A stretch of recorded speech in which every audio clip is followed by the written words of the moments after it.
नमस्कार। आइए सुनते हैं पंडित सुदर्शन जी की कहानी कवि का चुनाव।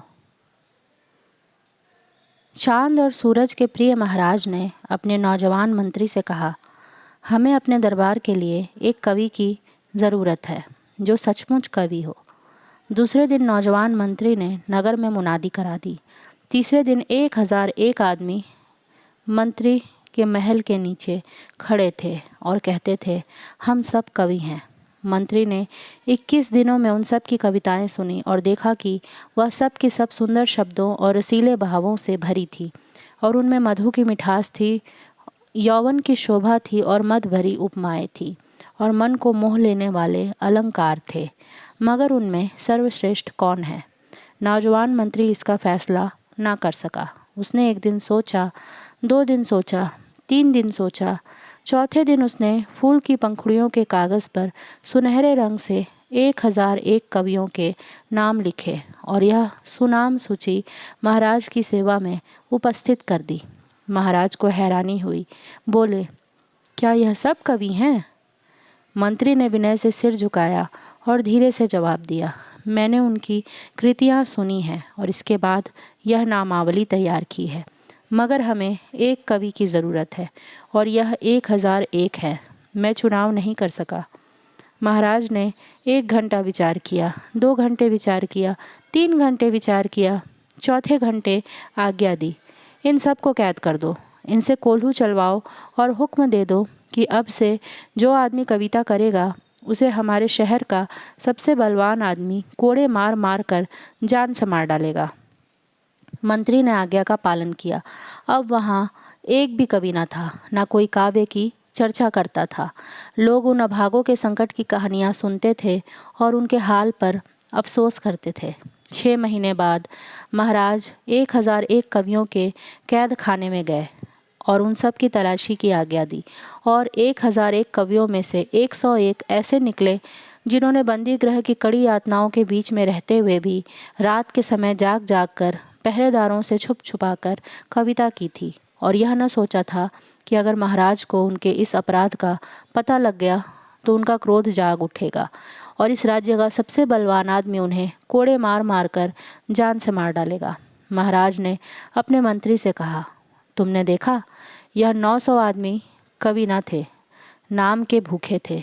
इनको 6 महीने की तनख्वाह देकर विदा कर दो और यह 101 आदमी किसी हद तक कवि हैं। इनको रहने के लिए हमारा मोर महल दे दो और देखो इन्हें किसी तरह की तकलीफ ना हो। मंत्री ने ऐसा ही किया। अब यह कवि अच्छे कपड़े पहनते थे, अच्छा भोजन खाते थे और रात दिन रास रंग में लीन रहते थे। लोग इनके ऐश आराम की कहानियाँ सुनते थे और अपने दुर्भाग्य पर ठंडी आहें भरते थे। 6 महीने बाद महाराज अपने मंत्री को साथ लेकर एक बार फिर 101 कवियों के मोर महल में गए और उन सब को अपने सामने बुलाकर बोले, तुमने बेपरवाही के 6 महीनों में क्या कुछ कहा है? हम सुनना चाहते हैं। 101 आरामदासों में से सिर्फ एक ऐसा था जिसने मोर महल की इंद्र सभाओं में कोई भाग न लिया था और अपने मन के उद्गारों को शब्दों में बांधता रहा था। दूसरे शराब पीते थे और झूमते थे। वह एकांत में बैठकर आप ही अपनी कविताएं पढ़ता था, आप ही खुश होता था। जैसे जंगल में मोर आप ही नाचता है, आप ही देखकर खुश होता है। चांद और सूरज के प्यारे महाराज ने अपने नौजवान मंत्री से कहा, यह 100 आदमी भी कवि न थे, आराम के भूखे थे। जब यह कैद थे, इनकी आंखें अपनी दुर्दशा पर रोती थीं और चूंकि उस वक्त इनका जीवन की बहारों से खाली था, इसलिए उन दिनों उन्हें अपना जीवन प्यारा न था। उस समय उन्होंने कविता की और अपने भाग्य के अंधेरे और अंधेरे के भाग्य का रोना रोया। मगर जब वे दिन बीत गए और जब वे काली घड़ियां गुजर गई तो इन्हें काव्य और कल्पना की कला भी भूल गई। यह दुख के दिनों के कवि हैं, सुख के समय के कलाकार नहीं। इनको धक्के देकर महल से निकाल दो।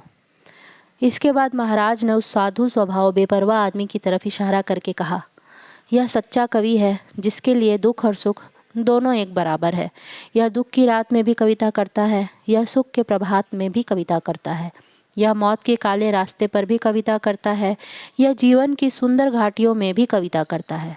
यह इसका स्वभाव है, यह इसका जीवन है। यह इसके बिना रह नहीं सकता। यह सच्चा कवि है। यह 1001 कंकड़ों में हीरा है। हमने इसे आज से अपना दरबारी कवि नियत किया। हम इसे मुंह मांगी तनख्वाह देंगे। इसका काम केवल इतना है कि हमें हर रोज़ दरबार में आकर एक दोहा सुना जाया करे। कवि ने दरबार में जाकर महाराज को एक दिन दोहा सुनाया, दूसरे दिन दोहा सुनाया, तीसरे दिन दोहा सुनाया, चौथे दिन लिख भेजा, मुझसे इस तरह की कविता नहीं हो सकती। मैं उद्गारों का कवि हूँ, किसी की मर्जी का गुलाम नहीं। नौजवान मंत्री ने कहा, यह आदमी कितना अभागा है। मगर महाराज ने कहा, नहीं, यह अभागा नहीं, यह कवि है। अगर आज तेरा पिता मेरा पहला मंत्री जीता होता तो साहित्य मंदिर के इस पुजारी के पांव पकड़ लेता। यह आज़ाद है, यह आज़ादी की कविता करता है। जो गुलाम होगा वह गुलामी की कविता करेगा। यह आदमी दरबार में आए या ना आए, इसकी तनख्वाह हमेशा इसके घर पहुंचती रहे। ऐसे उच्च कोटि के कलाकार का भूखा रहना मेरे राज्य का सबसे बड़ा अपमान है। नौजवान मंत्री की आंखें खुल गईं। यह कहानी यहीं समाप्त होती है। कहानी सुनने के लिए धन्यवाद।